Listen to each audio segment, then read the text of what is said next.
Hi, I'm Dr. Winston York. I'm a software engineer, but I'm also very interested in elections and voting systems. This fall, my province of British Columbia is holding a referendum on whether or not to change our voting system from first past the post to proportional representation. And I'm making this series of videos to help voters, particularly those who, like me, are conservative, make an informed decision in how to cast their ballot in this important referendum. You may wonder, why make a video specifically targeted at conservative voters? Why not make one for voters more generally? Well, conservatives and progressives make very different assumptions about the nature and role of government, and as such, they're going to look at voting systems very differently. If you're not a conservative, you may still find the information presented in this video useful, but I want to be upfront that I'm going to be looking at this from a conservative perspective. Elections BC is going to mail out ballots around October 22nd, and you need to make sure that your ballot is back into Elections BC by November 30th in order for it to count.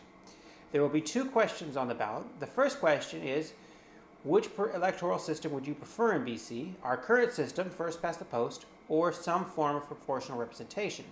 And the second question is, if we do adopt proportional representation, which of three systems would you want to implement?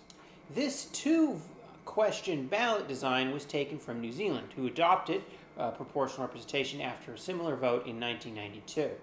Furthermore, after two elections, there's going to be another referendum on whether or not to keep whatever system we adopt or revert back to first past the post. But what is proportional representation, and how is it different from first past the post? Well, the difference is in how we decide how many seats a party should get in our provincial legislature. Under the status quo, first past the post, the province is divided into 87 different ridings, and there's one member of the Legislative Assembly, or MLA, for each riding in BC. On election day, the candidate with the most votes in that ridings becomes the representative for that riding, and so a party wins one seat for each riding in the province where their candidate is the most popular candidate.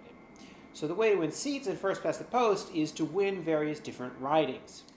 Proportional representation proposes to change this, and proportional representation would say instead we should base it on the number of votes that parties get province-wide, and it shouldn't matter where those votes are cast. So if a party gets 40% of the vote, they should get 40% of the seats, and if they get 17% of the vote, they should get 17% of the seats. Effectively, a party would get one seat in the legislature for approximately every 20,000 voters who supported them on election day. So, under first past the post, parties win seats based on the number of ridings or small regions of the province that they win. Under proportional representation, parties would win seats based on the number of votes they get. It's important to note that this is not some crazy system which has never been used and is some crazy new experiment. Proportional elections are used around the world. And in particular, almost all of Europe and OECD countries use some form of proportional representation. And amongst other members of the former British Empire, countries such as Australia, New Zealand, and Ireland use proportional representation.